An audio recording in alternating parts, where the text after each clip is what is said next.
Welcome back to CBS News 24/7. I'm IbqxXPF2ixo. No deal with Iran except unconditional surrender. That is a new warning from President Trump this hour. And that message comes as Israel announces a new phase in the joint war, heavily bombing Tehran and Lebanon overnight. And Iran, for its part, continues to hit back with missile and drone fire across the Persian Gulf. Meanwhile, there's new video from the U.S. Central Command. They say it shows Iranian targets being, quote, decimated by U.S. forces. The new push from the U.S. commander of CENTCOM, who's leading the charge in the Middle East, is to raise or level Iran's ballistic missile industry. Let's bring in CBS News Pentagon reporter Eleanor Watson.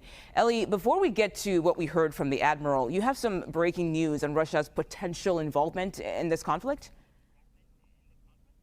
Yeah, Mugo, multiple sources tell CBS News that Russia is providing Iran with information about U.S. positions in the region.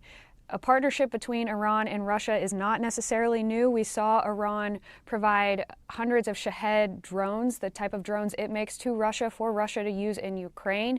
But so far in this war, this is the first involvement of some sort of Russian information, and that brings in another party into this war that does threaten to expand. Yeah, and now let's go back to the U.S. looking to, quote, raise or level Iran's ballistic missile industry. What is the next phase in this war?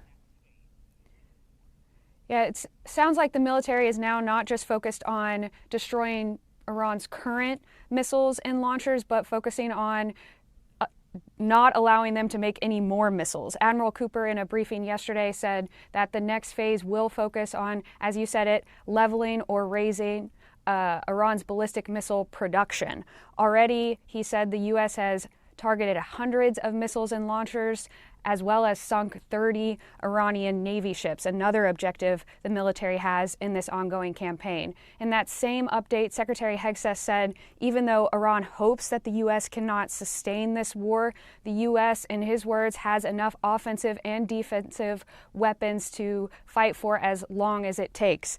But as we were talking about before, it's not just the U.S. who has to worry about how long this fight goes on, but it's also the countries being targeted by Iran in retaliation. Admiral Cooper gave that number. The 12 countries have been targeted, and that includes some countries that CBS reported yesterday do have concerns about dwindling interceptor missiles to stop incoming Iranian attacks that have slowed over the past few days, but haven't stopped yet.